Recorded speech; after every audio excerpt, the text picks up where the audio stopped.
अतीक अहमद के परिवार के साथ इन दिनों जो चीज़ चल रही है आप सभी लोगों के सामने है। बहुत से लोग ये सवाल कर रहे हैं कि आखिर इमरान प्रतापगढ़ी क्यों नहीं बोल रहे हैं।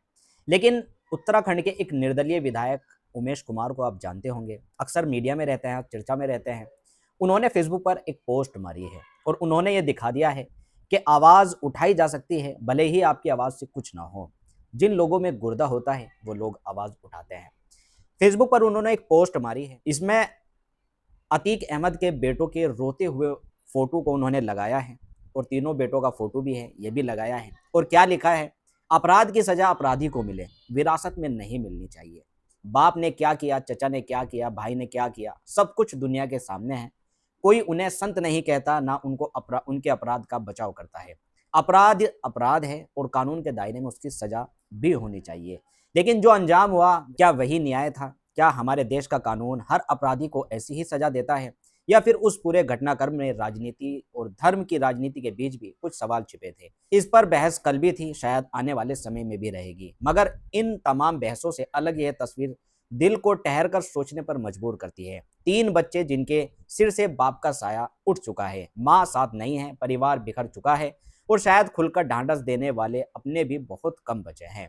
उनके पिता अपराधी रहे हों, लेकिन क्या पिता के अपराधों की सजा बच्चों के हिस्से में भी लिख दी जानी चाहिए?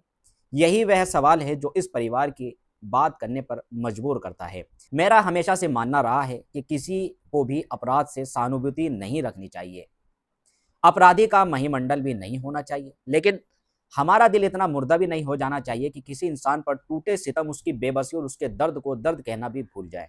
जिन पर गुजर रही है वे उसे झेल रहे हैं, मगर जो लोग दूर खड़े यह सब कुछ देख रहे हैं उनके लिए भी एक सबक है। वक्त और सत्ता हमेशा एक जैसी नहीं रहती। इंसान को अपने कर्म ऐसे रखने चाहिए कि उसकी गलतियों की कीमत उसकी आने वाली नस्लों को ना चुकानी पड़े। इन बच्चों के लिए बस यही प्रार्थना है, ईश्वर इन्हें सब्र दे, हालात से लड़ने का हौसला दे और जिंदगी को नए सिरे से खड़ा करने की ताकत दे। अपने अतीत की परछाइयों से बाहर निकलकर ये अपनी ऐसी पहचान बनाएं जो भलाई, खिदमत और इंसानियत के लिए जानी जाए, क्योंकि गुनाह की जिम्मेदारी व्यक्ति की होती है, उसकी औलाद की नहीं।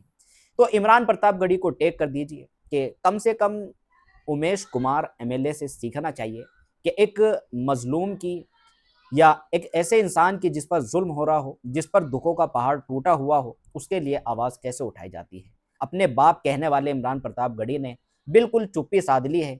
उस इंसान को ये वीडियो टैग कर दीजिए।